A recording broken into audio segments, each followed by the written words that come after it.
what is the key to creating a progressive coalition alliance in California?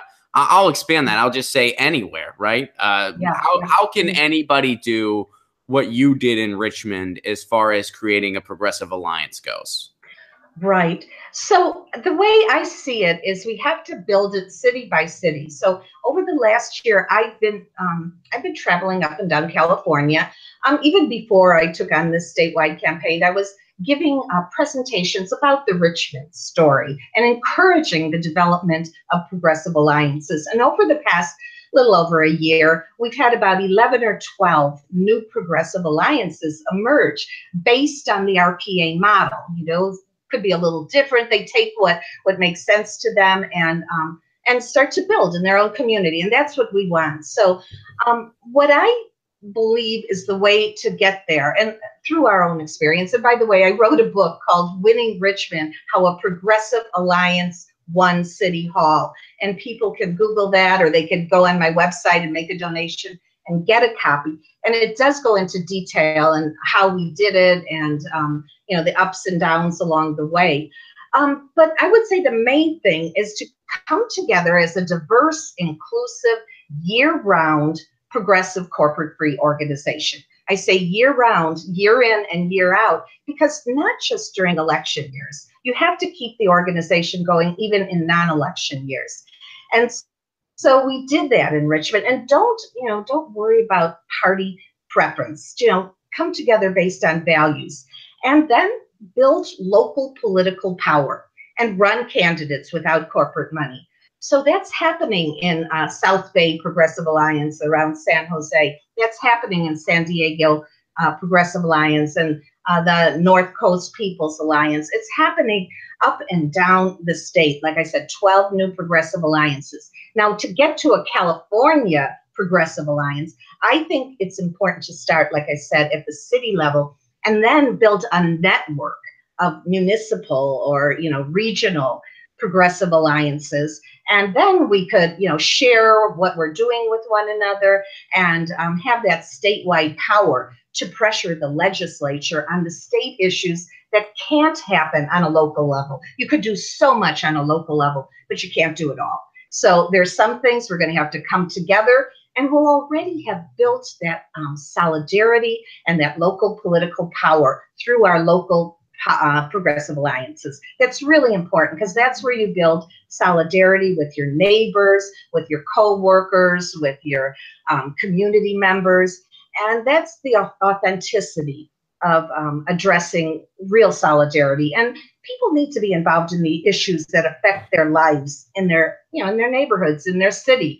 And that excites people a lot. So that's, to me, the start. So is it helpful then to kind of have a common cause or list of common causes? You know, like for instance, maybe Chevron coming into the town attracted you to the group, or maybe municipal internet in your community attracted you to the group, or maybe rent control attracted you to the group. Is that kind of an important pillar to have as well in your experience? Yeah, absolutely. You know, Chevron, we did have this big refinery that was polluting our community, and our community living under this reputation of this dirty oil refinery. You know, Richmond didn't have a good reputation. So we had to shift that, and by pushing back on Chevron and building up the quality of life for our residents. But there are other issues, like you say, municipal internet is something that people can rally around. That's the issue that's taking hold in your community. You know, run with it, or whatever. If it's some big development that people are saying they, you know, think is really a bad scenario for their community, run with that. One thing that that we learned in the RPA is that, you know, we have our own ideas about what's important for our communities, and you know, there's usually truth to those ideas, but we don't always have every knowledge of what's good for every member or every neighborhood in the community. So we have to listen to the members of our community. We held a people's convention in Richmond in the first year of the RPA in 2004. We had the Richmond People's Convention, and we heard from the community what were their issues. And then we added them to issues that we, as a a smaller group of progressives, had already identified. So we need to bring the issues that we, as progressive leaders, already have in our consciousness, and add to them other issues that emerge from our community. And the ones that emerge at the top, we should run with and really, bring them into the light and get people to use them in their platform.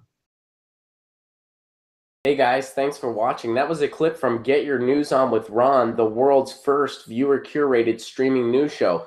What does that mean? That means I log on to a stream and people tweet me articles over on Twitter at Ron Placone, or they use our Reddit subsection, which is just Get Your News On with Ron over on Reddit. And that's how we build the show. I'm seeing all these articles for the first time. We are literally getting our news on together. Follow me on Twitter at Ron Placone so you can participate.